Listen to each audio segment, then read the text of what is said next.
हालात इंसान को वो सब करने पे मजबूर कर देते हैं जिसके बारे में उसने कभी सोचा भी नहीं होता, या यूं कहिए कि कभी कभी ज़रूरत से ज़्यादा ख्वाहिशात इंसान को ख़त्म कर देती हैं। और मैं भी ना तमाम होने वाली ख्वाहिशात के सफ़र पर निकल पड़ी थी। मैं रात 1 बजे से उस छोटे से कमरे में बिस्तर पर पड़ी हुई थी और एक के बाद एक और दूसरे लड़के ने भी मुझे नोच डाला था। दर्द अपनी इंतहा पर था, लेकिन ये सब कुछ मैंने अपनी मर्जी से कबूल किया था। ना ही मुझे अपने लिबास का होश था और ना ही जिस्म में उठने वाली टेसों का। दो ही लड़कों ने मेरा हाल ऐसा कर दिया था कि मेरा सारा वजूद जख्मी हो गया था। ये सोचकर मेरी रूह कांप रही थी कि मजीद 2 लड़के और मेरे साथ अपनी हवस पूरी करने वाले आने वाले हैं और मुझे पूरी खुशी से उन्हें वक्त देना है। मैंने कभी सोचा नहीं था कि मेरी जिंदगी की कोई रात ऐसी भी होगी। ये सब मैं एक भारी कीमत की अवीज कर रही थी, इसीलिए पीछे हटने का तो सवाल ही नहीं था। मेरी जिम्मेदारियां और मेरे घर वालों की ख्वाहिशात मुझे इस मकाम तक ले आई थी जहां मैंने एक ही रात में 4 लड़कों के साथ रात गुजारने की हामी भर ली थी। आम हालात में तो किसी लड़की के लिए ऐसा सोचना भी मुमकिन नहीं, लेकिन मैं जिस जगह खड़ी थी वहां मुझे ये फैसला करने में ज्यादा वक्त नहीं लगा था। वो सब सेहतमंद और तंदुरुस्त नौजवान थे जिनकी ताकत के आगे मैं कुछ भी नहीं थी। बिस्तर तक आने वाले दोनों नौजवानों ने ही लम्हों में मुझे काबू करके अपनी पूरी तरह हवस का निशाना बना लिया। ये पहली दफा था जब मैं किसी मर्द के लिमिस से आशना हुई थी। दूसरे लड़के के निकलते ही तीसरा लड़का भी कमरे के अंदर चला आया। मैंने एक गहरी सांस खारिज की।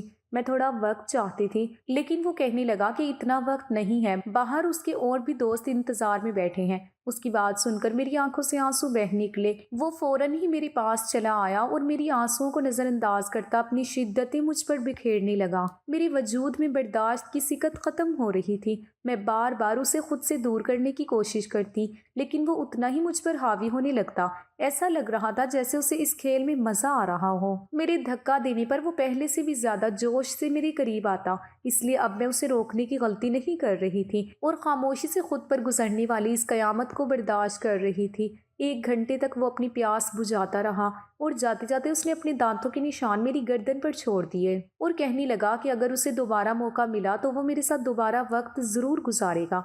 उसके जाने के बाद मैंने एक निगाह अपने वजूद पर डाली तो मैं कांप गई। जिस्म का कोई हिस्सा ऐसा नहीं था जहां जख्म मौजूद न हो।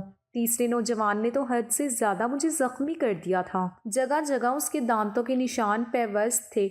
मजीद 2 लड़कों ने भी 1 घंटा मुझे इसी तरह अपनी हवस का निशाना बनाए रखा। उन लोगों ने मुझ पर जरा भी रहम नहीं किया, और आता भी क्यों। उन्होंने एक बड़ी रकम के बदले मेरी एक रात खरीदी थी। वो तो अपना हिस्सा वसूल कर रहे थे और ये एक रात मेरी जिंदगी की स्याह तरीन रात बन गई थी। मेरा हाल ऐसा था कि मुझे कुछ होश नहीं रहा था। मैं खुद से करवट बदलने के काबिल भी नहीं रही थी। आहिस्ता आहिस्ता तकलीफ से मेरी आंखें बंद होने लगी थीं। और जब ये तीनों लड़के ने मुझे बताया कि उनका एक चौथा दोस्त भी आ गया है, मुझ पे इतनी हिम्मत भी बाकी नहीं बची थी कि मैं उन्हें इनकार कर पाती या मज़ाहमत कर सकती। जैसे ही 5वां लड़का कमरे में दाखिल हुआ और मेरे बिस्तर के करीब आया तो मुझे देखकर उसकी चीखें निकल गईं। वजह जानकर आपके भी रोंगटे खड़े हो जाएंगे। मेरा नाम बुशरा है और मेरी उम्र सिर्फ 20 साल थी। मैंने ग्रेजुएशन कर रखी थी, लेकिन आज के दौर में ग्रेजुएशन कुछ भी नहीं होती। लोग मास्टर्स करके भी डिग्रियां हाथों में लिए सड़कों की धूल समेट रहे होते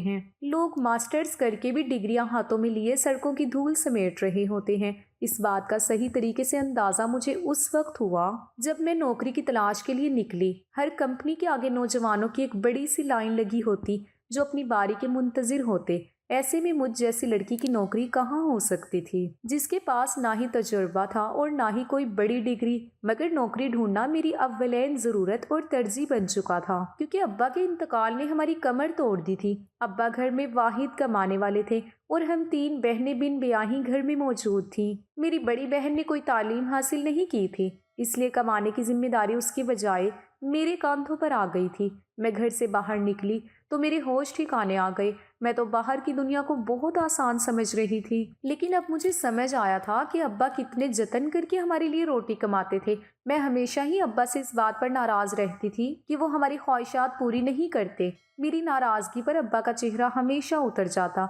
बड़ी मोहब्बत से मुझे पुकार कर कहते हैं, बुशरा तू फिक्र न कर, एक दिन तेरे भाग भी जाग उठेंगे। लेकिन मुझे वो दिन अपनी किस्मत में आता नजर नहीं आता था। और फिर एक रात अब्बा नींद में ही खुदा को प्यारे हो गए। اور جب ہم پر صبح یہ بات کھلی کہ ابا ہمارے درمیان نہیں رہے، تب ہمیں اس بات کا احساس ہوا کہ ابا ہمارے لیے کس قدر اہم تھے۔ جب تک وہ ہمارے سروں پر موجود تھے، کم سے کم دنیا کی بری نظروں اور روٹی جیسی بنیادی ضروریات سے تو ہم محروم نہیں تھے۔ ابا کے انتقال کے کچھ دن بعد تک تو آس پڑوس والوں نے اور خاندان والوں نے ہماری مدد کی، لیکن آہستہ آہستہ سبھی اپنی زندگیوں میں مصروف ہو گئے۔ آج کے دور میں کون کس کا پیٹ پال سکتا ہے؟ مجبوراً مجھے ہی نوکری کی تلاش کے لیے گھر سے نکلنا پڑا، اور مجھے سمجھ آ گیا کہ عورت کے لیے باہر کی دنیا کس قدر مشکل ہے۔ کسی کمپنی میں مجھے نوکری نہیں ملی تھی۔ ہر کمپنی کے باہر ہزار ہزار نوجوان پہلے سے ہی کھڑے ہوتے۔ میں نے اسکولوں کا رخ کیا تو یہ دیکھ کر میری حالت خراب ہو گئی کہ آدھے دن سے بھی زیادہ کام کرنے کے عوض صرف 6,000 روپے مل رہے تھے، جس میں گھر کے بل ہی ادا ہو پاتے۔ اس میں بھی ہر اسکول والے مجھ سے میرا تجربہ پوچھتے ہیں۔ میرا منہ خالی رہ جاتا، اور تلاش کرنے کے باوجود بھی کوئی نوکری نہ ملی تو میری ایک دوست کے بھائی کے توسط مجھے ایک پیزا ہاؤس میں ویٹر کی نوکری مل گئی۔ یہ شہر کے ایک پوش علاقے میں بنا ہوا پیر صاحب ہاؤس تھا، جہاں ہر وقت ہی مردوں کا بہت رش رہتا تھا۔ کالے رنگ کا چست سا پینٹ کوٹ میرے حوالے کر دیا گیا، جس پر پیزا ہاؤس کا نام لکھا ہوا تھا، اور مجھے اگلے دن سے ہی نوکری پر بلا لیا گیا۔ اس نوکری کے بڑے عجیب سے تقاضے تھے جو مجھے پورے کرنے تھے۔ انہیں ایک ماڈرن سی لڑکی ویٹر کے نام پہ چاہیے تھی، جس کے چھوٹے چھوٹے سے بال کاندھوں پر پھیلے ہوئے ہوں اور وہ بہت سارا میک اپ کر کے ڈائننگ ہال میں کھڑی ہو۔ میں یونیفارم اپنے بیگ میں ڈال کر گھر واپس لوٹ آئی تھی۔ میں ابھی تک فیصلہ نہیں کر پائی تھی کہ مجھے یہ نوکری کرنی ہے یا نہیں، کیونکہ یہ میرے لیے ایک بہت ہی مشکل کام تھا۔ ابا کی موجودگی میں تو کبھی بلا ضرورت گھر سے نکلنے کی نوبت بھی پیش نہیں آئی تھی، اور پیزا ہاؤس میں تو اتنے سارے مردوں کے درمیان اتنا تنگ سا لباس پہن کر کھڑے ہونا میرے لیے ایک نہایت ہی گھٹن مرحلہ تھا۔ مگر بھوک انسان کو سب کچھ کروا لیتی ہے۔ میں وہاں سے واپس گھر آئی تو میری ماں دروازے پر کھڑی پریشان مجھے دیکھ کر ان کی آنکھوں میں آنسو آنے لگے۔ میں نے اماں سے کہا کہ عدت کے دنوں میں وہ دروازے تک کیوں چلی آئیں، تو اماں روتے ہوئے کہنے لگی کہ بیٹا، بجلی کے میٹر والے آئے تھے اور انہوں نے ہماری بجلی کاٹ دی ہے۔ اماں کی بات سن کر میرا دل تھک سا بیٹھ گیا۔ گرمی زوروں پر تھی اور ایسے میں بغیر بجلی کے گزارا کرنا بہت ہی مشکل تھا۔ پچھلے 3 مہینے سے ہم بل ادا نہیں کر پائے تھے اور شاید اسی لیے ہماری بجلی کاٹ دی گئی تھی۔ اماں کے آنسوؤں نے میرے لیے فیصلے کو بہت آسان کر دیا تھا۔ میں نے اماں کو گلے لگایا اور انہیں بتایا کہ مجھے ایک اچھی نوکری کی جگہ مل گئی ہے اور کل سے مجھے نوکری پر جانا ہے۔ اماں نے میرے سر پر ہاتھ رکھ کر کہا کہ اب تم ہی میرا بازو ہو اور تمہیں ہی اپنی دونوں بہنوں کی شادیاں بھی کرنی ہیں۔ اماں نے بھاری ذمہ داری میرے کندھے پہ ڈال دی، اور میں سوچ رہی تھی کہ میں یہ ذمہ داری کیسے نبھاؤں گی، لیکن مجھے ہی یہ فرض نبھانا تھا۔ اماں پوچھ رہی تھی کہ مجھے نوکری کہاں ملی ہے، لیکن میں انہیں نہیں بتانا چاہتی تھی کہ مجھے کہاں نوکری ملی ہے۔ اس لیے میں نے اماں سے کہہ دیا کہ ایک بڑی سی کمپنی میں ایک اچھی نوکری مل گئی ہے۔ میری نوکری کا وقت دوپہر 3 سے رات 11 بجے تک ہے، اور یہ بات میں نے بڑی مشکل سے اماں کو بتائی تھی۔ میری نوکری کا وقت جان کر اماں حیرت سے میری طرف دیکھنے لگی کہ یہ کون سی کمپنی ہے جہاں دوپہر 3 بجے بلایا گیا ہے۔ میں نے جھوٹ کہہ دیا کہ یہ ایک ملٹی نیشنل کمپنی ہے جو 24 گھنٹے چلتی ہے۔ اس وقت ہمیں پیسوں کی اتنی ضرورت تھی کہ اماں نے مزید سوالات کرنے کی بجائے مجھے ترقی کی دعا دی، اور اگلی دوپہر 2 بجے ہی پیزا ہاؤس کے لیے میں روانہ ہو گئی۔ مجھے کیا خبر تھی کہ یہاں سے میری قسمت مجھے کہاں لے جانے والی ہے۔ میں نے اپنا یونیفارم پیزا ہاؤس میں آ کر تبدیل کیا۔ مینیجر نے مجھے پیزا ہاؤس کے دروازے کے قریب ہی کھڑا کر دیا اور کہنے لگا کہ آج تمہارا پہلا دن ہے، اس لیے تم ہر آتے جاتے کو ادب سے ویلکم کرو گی، اور ساتھ ہی مجھے ڈانٹ کر کہا کہ یہ کیسے منہ اٹھا کر آ گئی ہو، جاؤ پہلے میک اپ کرو۔ مینیجر کی بات سن کر میں شرمندہ ہو گئی کیونکہ میرے پاس میک اپ نہیں تھا۔ وہاں موجود ایک دوسری لڑکی سے اپنے میک اپ سے میری گہری سی سرخی لگائی۔ وہ بڑی تیزی سے میرے چہرے پہ اپنا ہاتھ چلا رہی تھی، اور اس کے بعد جب میں نے آئینے میں خود کو دیکھا تو میں حیران رہ گئی۔ مجھے معلوم تھا کہ میں خوبصورت ہوں اور میرا رنگ بھی بہت صاف ہے، لیکن تھوڑے سے میک اپ کے بعد ہی میں پوری طرح نکھر گئی تھی۔ میں خود کو آئینے میں دیکھ رہی تھی، اور جب وہ لڑکی کہنے لگی کہ یہ لوگ خوبصورتی دیکھ کر ہی تو یہاں رکھتے ہیں، ورنہ کام کرنے کو تو بہت سے لوگ مل جاتے ہیں، میں جان گئی تھی یہ نوکری مجھے میری قابلیت کی وجہ سے نہیں بلکہ خوبصورتی کی وجہ سے ملی ہے۔ नौकरी का ये पहला दिन मेरे लिए बहुत ही भारी था। मैं 3 बजे से दरवाजे पे खड़ी आने जाने वाले मर्दों और औरतों को वेलकम कह रही थी। यहाँ औरतों की तादाद कम ही आती थी, ज़्यादातर मर्द ही आ रहे थे। रात गए तक मेरे पैरों में बहुत ज़्यादा दर्द हो चुका था और अभी मुझे वापस बसों के धक्के खाते हुए घर भी पहुंचना था। 12-1 के करीब मैं घर पहुंची थी। अम्मा मेरे इंतज़ार में जाग रही थी। मैंने अम्मा के साथ बैठकर खाना खाया और फ़ौरन ही बिस्तर पर लेट गई। मुझे अब्बा की बहुत याद आ रही थी। अब्बा मेरे सबसे ज़्यादा नखरे उठाया करते थे, फिर भी मैं हमेशा से उनसे किसी न किसी तरह की बात पर रूठ जाती थी। पैरों की तकलीफ से तड़पते तड़पते कब मुझे नींद लग गई पता ही नहीं चला।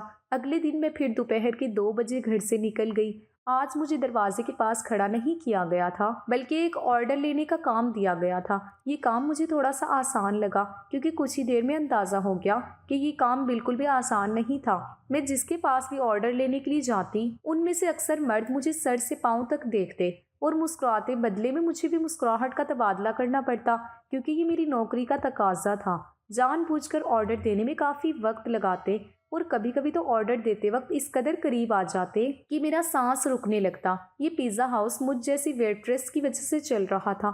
इस बात का मुझे अच्छी तरह अंदाज़ा हो गया था कि यहाँ आने वाले ज़्यादातर मर्द वेट्रेस की वजह से ही आते हैं। दिन तेज़ी से गुजर रहे थे और मुझे यहाँ नौकरी करते करते महीना हो गया था। इस 1 महीने में काफ़ी कुछ ऐसा हुआ जो मेरे लिए बहुत ही अजीब था। मर्दों की अजीब अजीब निगाहें, ऑर्डर्स देने के बहाने करीब आना और मायने खैर जुमलों का तबादला। लेकिन इस नौकरी की सबसे अच्छी बात ये थी कि तनख्वाह से हटकर इस 1 महीने में टिप के काफ़ी पैसे जमा हो गए। इस 1 महीने में टिप के काफ़ी पैसे जमा हो गए थे। मैंने उन्हीं पैसों से बिजली का बिल अदा कर दिया। आहिस्ता आहिस्ता मैं पिज़्ज़ा हाउस के माहौल की आदी होती जा रही थी। 4 लड़के रोज़ ही शाम के वक्त पिज़्ज़ा हाउस आते और सबसे आखिर वाली टेबल पर बैठ जाते। वो टेबल मेरे हिस्से में थी और रोज़ाना मैं ही उनके पास ऑर्डर लेने के लिए जाती थी। वो चारों ही 24-25 साल के नौजवान थे जो मुझे गहरी निगाहों से देखा करते थे। आज भी मैं उनके पास ऑर्डर लेने के लिए गई तो उनमें से एक पूछने लगा, तुम यहाँ बहुत मजबूरी में नौकरी करती हो ना? मैंने हाँ कह दिया। उसने फौरन ही अपना कार्ड निकाल कर मेरे आगे रखा और कहने लगा, तुम बहुत ही शरीफ लड़की लगती हो। अगर कभी किसी मदद की ज़रूरत पड़े तो याद कर लेना। बिना सोचे समझे ही मैंने वो कार्ड उठाकर अपने कोट की जेब में रख लिया तो वो मुस्कुरा उठा। उसके बाद ये सिलसिला चल पड़ा। रोज़ ही मैं उसका ऑर्डर लेने जाती हूँ और उनमें से कोई ना कोई मुझसे कोई सवाल पूछ लेता। रोज़ाना होने वाली इस मुलाकात की वजह से हमारे दरमियान थोड़ी सी बेतकल्लुफ़ी आ गई थी। दूसरा महीना भी एक पलक झपकते गुजर गया। फिर अम्मा ने एक दिन मुझे बताया कि बड़ी बहन के लिए बहुत अच्छा रिश्ता आया है और वो लोग जल्दी शादी करना चाहते हैं। अम्मा की बात सुनकर मैं परेशान हो गई, क्योंकि अभी तो मैंने घर का खर्चा ही अपने कंधों पर उठाया था। शादी की जिम्मेदारी का तो मैं सोच भी नहीं सकती थी। अम्मा कहने लगी, तू अपनी कंपनी में से लोन ले ले, कितनी तो बड़ी कंपनी है, लाख रुपए लोन मिल गया तो तेरी बहन की अच्छे से शादी हो जाएगी।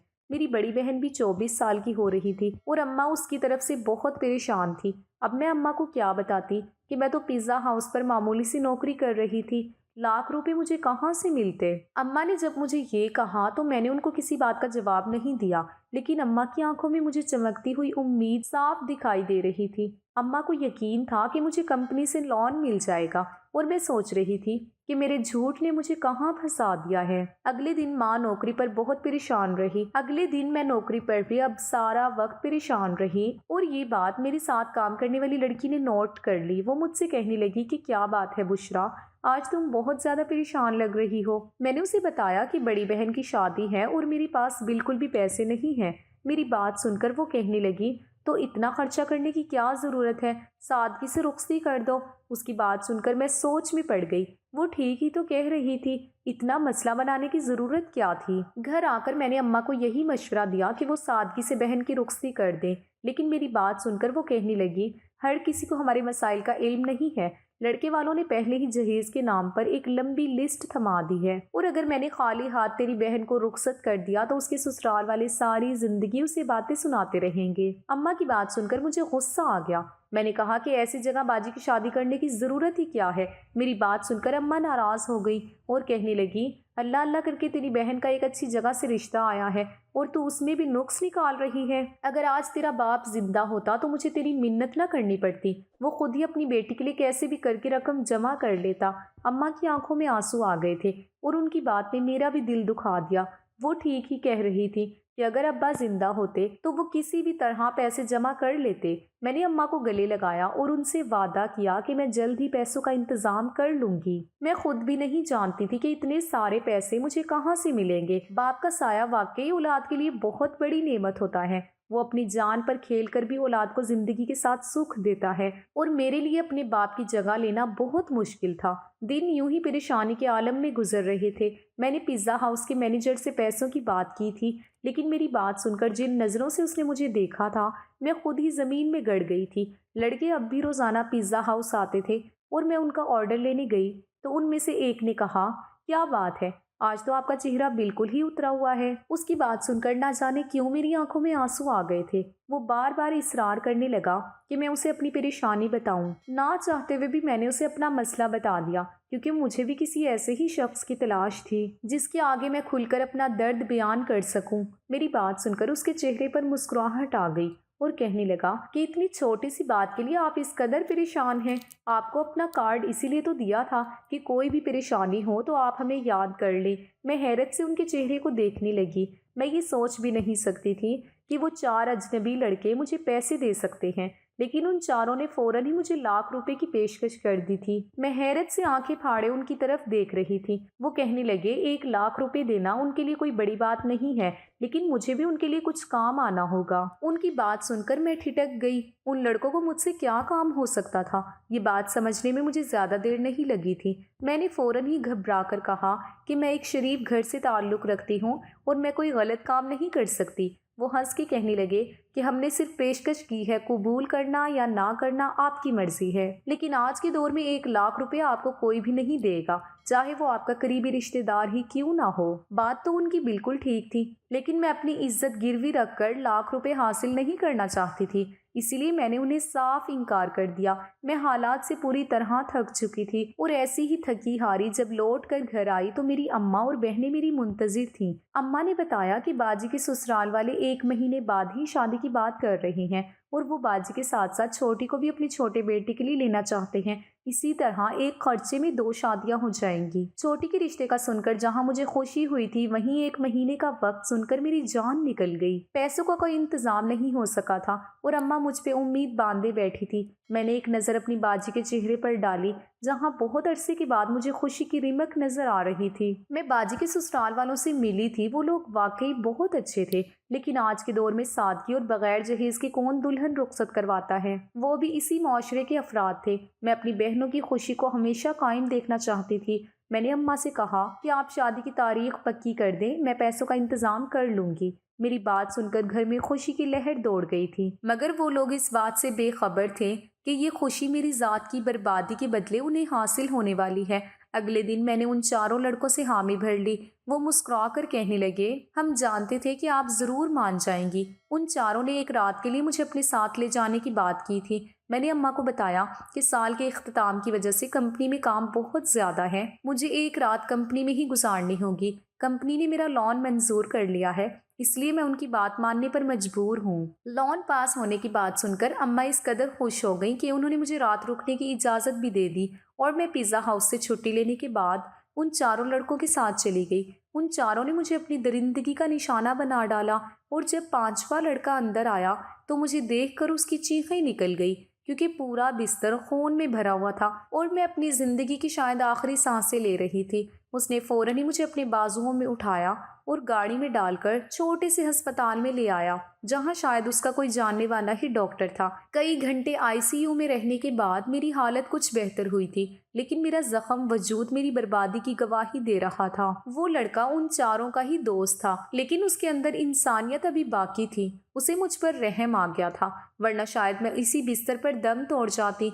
मैंने अम्मा को फ़ोन करके बता दिया था कि मेरी कंपनी से छुट्टी नहीं हुई है। उस लड़के ने अस्पताल का सारा खर्चा खुद उठाया और उसके दोस्तों से लाख रुपए लेकर मुझे दे दिए थे। वो चारों बहुत अमीर कारोबारी लोगों के बेटे थे, जो चाहते तो बगैर मुझे बर्बाद किए भी मेरी मदद कर सकते थे। मेरे ठीक होने पर मुझे अस्पताल से छुट्टी मिल गई थी और रकम भी मेरे हाथ आ गई थी, लेकिन अब कुछ भी पहले जैसा नहीं रहा था।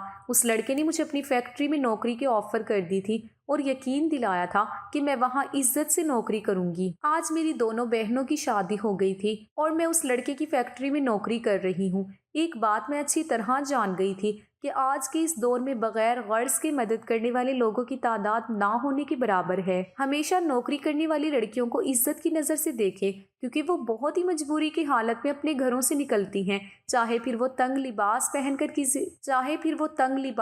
کر کسی پیزا ہاؤس کے دروازے پر ہی کیوں نہ کھڑی ہوں۔ تو دوستو، یہ تھی میری آج کی کہانی۔ امید ہے آپ کو آج کی کہانی پسند آئی ہوگی۔ کہانی اچھی لگے تو اس کو لائک ضرور کیجیے، اپنے دوستوں کے ساتھ شیئر کیجیے۔ اگر آپ نے ابھی تک میرے چینل کو سبسکرائب نہیں کیا تو اس کو فوراً سبسکرائب کر لیجیے، تاکہ آپ کو میری ہر آنے والی کہانی کا نوٹیفیکیشن بر وقت مل سکے۔